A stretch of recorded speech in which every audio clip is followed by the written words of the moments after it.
Good evening friends, কেমন আছো তোমরা সবাই? আশা করি সকলেই ভালো আছো, সুস্থ আছো।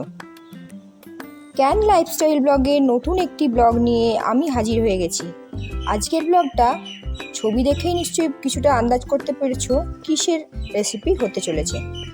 নিরামিষের দিনে অনেক সময়ই কি রান্না করব আমরা ঠিকমতো খুঁজে পাই না, তাই আজ দেখে নাও আমার হাতের তৈরি সুস্বাদু পনির আর ফুলকপির ডালনা। চলো তাহলে দেরি না করে শুরু করা যাক এই রেসিপি। প্রথমেই আমরা কড়াইয়ে সরষের তেল বসিয়ে দিলাম।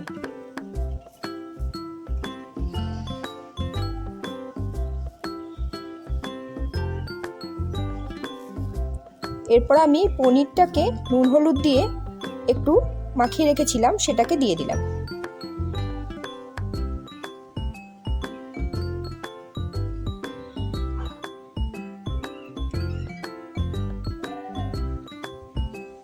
এবার পনিরটাকে নাড়াচাড়া করে বেশ সুন্দর করে লাল লাল করে ভেজে নেব।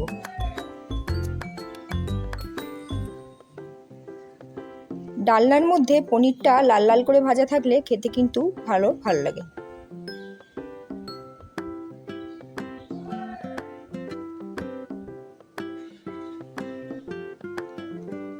পনির ভাজা হয়ে গেছে, আমি তুলে নিলাম। এবার এই তেলের মধ্যে আমি দিয়ে দেবো একটু কালো জিরে।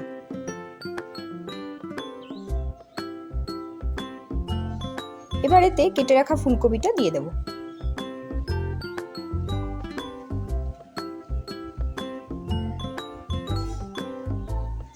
দিয়ে দিলাম লবণ আর হলুদ।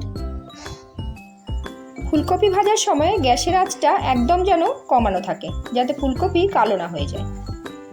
দেখো, দেখতে দেখতে ফুলকপিটা বেশ ভালোভাবেই ভাজা হয়ে গেল। এবার এটাকে আমি তুলে নেব।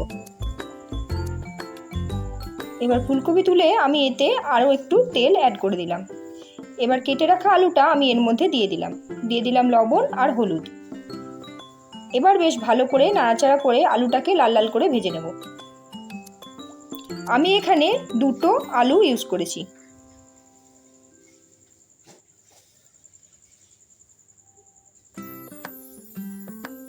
এবার আলুটাকে তুলে নিলাম।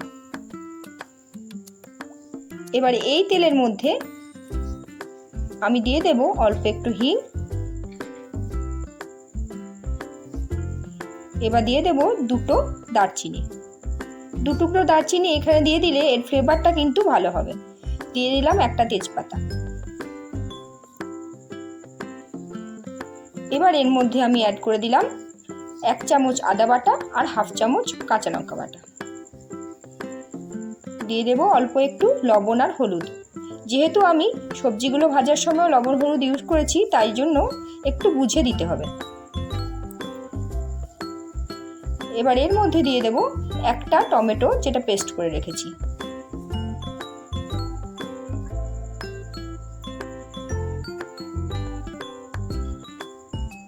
দিয়ে দিলাম একটু ক্যাপসিকাম কুচি করে রেখেছি সেটা।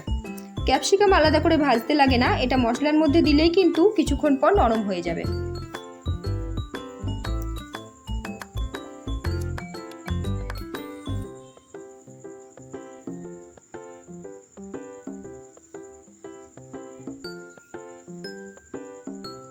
এবার এর মধ্যে অ্যাড করে দিলাম 1 চামচ জিরের গুঁড়ো আর হাফ চামচ ধনের গুঁড়ো দিয়ে দেবো।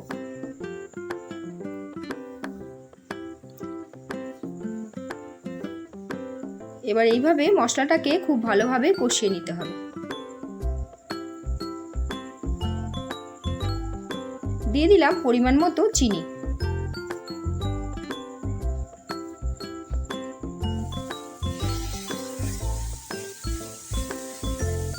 এবার কষাতে কষাতেই দেখো মশলা তেল ছেড়ে দিচ্ছে, তার মানে মশলা কিন্তু কষানো হয়ে গেছে।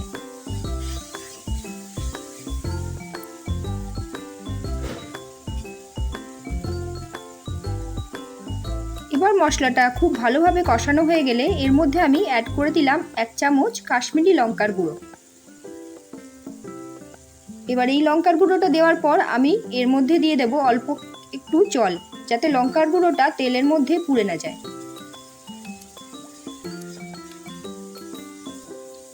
এবার জল দিয়ে আরেকবার খুব ভালোভাবে কষিয়ে নিতে হবে। দেখো মশলা কষানো আমার হয়ে গেছে।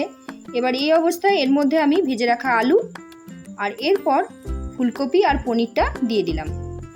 এবার সব কিছুকে মশলার মধ্যে খুব ভালোভাবে কষিয়ে নিতে হবে।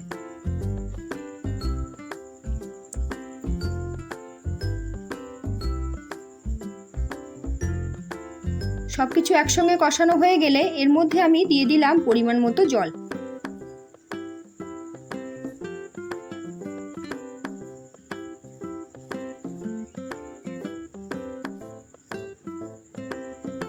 জল দিয়ে ফুটতে শুরু করে দিলে আমি এটাকে ঢাকা দিয়ে দেব 10 থেকে 15 মিনিটের জন্য, যেন সবজিটা ভালোভাবে সেদ্ধ হয়ে যায়।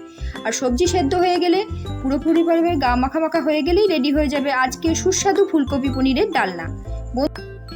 আজকের এই রেসিপিটা যদি ভালো লাগে অবশ্যই একটা লাইক কিন্তু আমার জন্য পাওনা রইল। আর যারা নতুন বন্ধু তাদের বলবো চটপট করে গিয়ে আমার চ্যানেলটা সাবস্ক্রাইব করে পাশে থাকা বেল আইকনটা টিপে দাও, যাতে আমার সমস্ত নোটিফিকেশন অবশ্যই করে তোমার কাছে পৌঁছে যায়। তাহলে চলো বন্ধুরা, দেখা হচ্ছে আগামী দিনে।